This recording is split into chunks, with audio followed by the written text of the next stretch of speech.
college students, we all have one of these, right?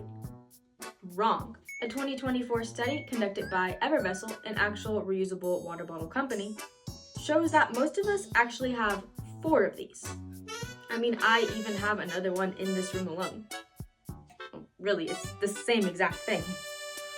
Evervessel's survey showed that around 51% of reusable water bottle users replace their original bottle within the first year, and around 32% replace it within the first 6 months.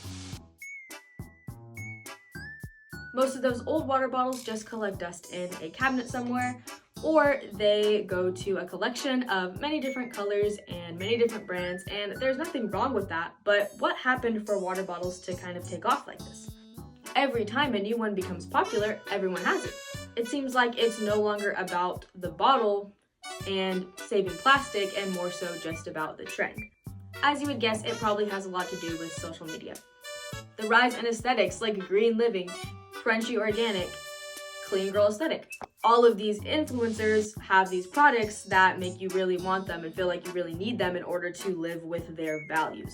Another 2024 study, this one done by Roger Williams University, found that 88% of the survey's participants spent around 6 or 7 hours on social media daily, causing trends like this to kind of spread like the plague. Now, it's not all bad. Project Clean Water has stated that by opting for a reusable bottle, one individual alone is saving around 156 plastic bottles from getting to a landfill per year. That is a huge win, and honestly, at the end of the day, these huge elaborate water bottle collections are still better than a bunch of plastic in a landfill. But those 2-hour-long lines outside of Target for the next Stanley collab kind of indicate that we lost the plot. There are so many trends like this that start with great intentions, but a lot of them can kind of convince us to spend a little more money than we need to, or produce a little more waste than is really necessary. Becoming an ethical consumer has nothing to do with these money pit greenwashing trends at all. It actually starts with spending less. Greenwashing is just becoming an increasingly easy way to charge more money for a product. We're all more aware of what's going on now. Brands can pull on our empathy. We don't want to be buying from places that use child labor. We don't want to be buying from places that test on animals. Obviously, those are bad things.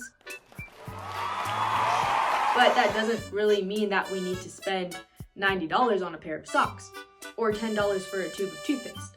By no means are things like sustainable clothing brands bad at all, but a $59 pair of leisure shorts from Patagonia is not really something you need to be great. In fact, throwing out your old fast fashion closet for new sustainable brands is actually just doing nothing but creating more waste.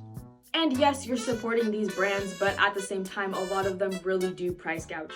They even use the simple, clean aesthetic to kind of sell things that don't really take a lot of effort and charge a lot of money for them and just kind of promote them as higher end. Many of us that are consuming content about more ethical consumption and learning about things like that are just naturally gonna get those targeted ads. And while many of those brands are great and awesome and well-meaning and started by people with passion for the earth and for ethical consumption and maybe are even making these things by hand, or being really, really intentional about where they source all of their resources, it is all incredible and amazing. However, the temptation to just buy whenever you see something cool like that, it's just not very sustainable for the earth or for our wallets. It's easy to want to flaunt your efforts with these trendy, pricey, sometimes even niche brands and logos. But this is where we as humans kind of tend to lose the plot a little. We just buy things that end up collecting dust or just replacing an item we didn't really need to replace, something that we love just as much and works just as well. The best thing to do to start consuming more ethically is nothing at all. Before you buy that biodegradable bamboo hairbrush, get more use out of the plastic hairbrush you have at home.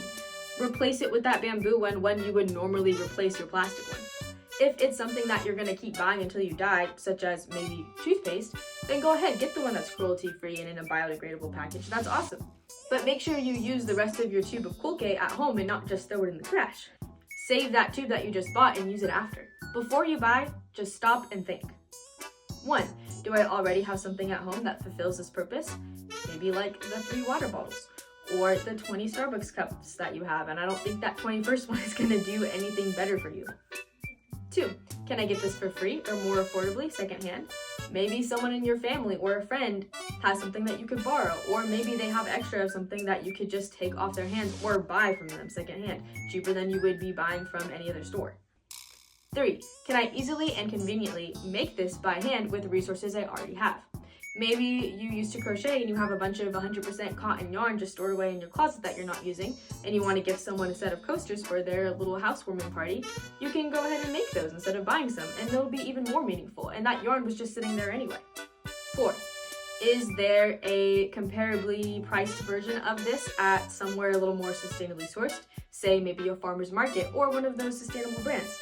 If you're trying to buy something like soap or loose leaf teas and you like going out to farmers markets, you're looking for something to do with your friends, there will always be a soap stand and a loose leaf tea stand at every farmer's market, and then you're supporting the local community.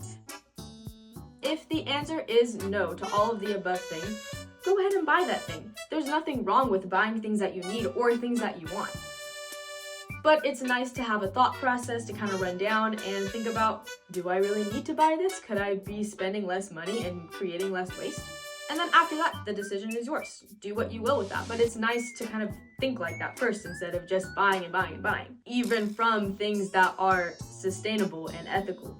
Becoming an ethical consumer is just not as overwhelming as we might think, especially if we just stop focusing on the aesthetics of living green and start just, reducing, reusing, recycling. You don't have to invest in green products to start living more ethically and to start doing your own little part. The best way to start is to just do nothing.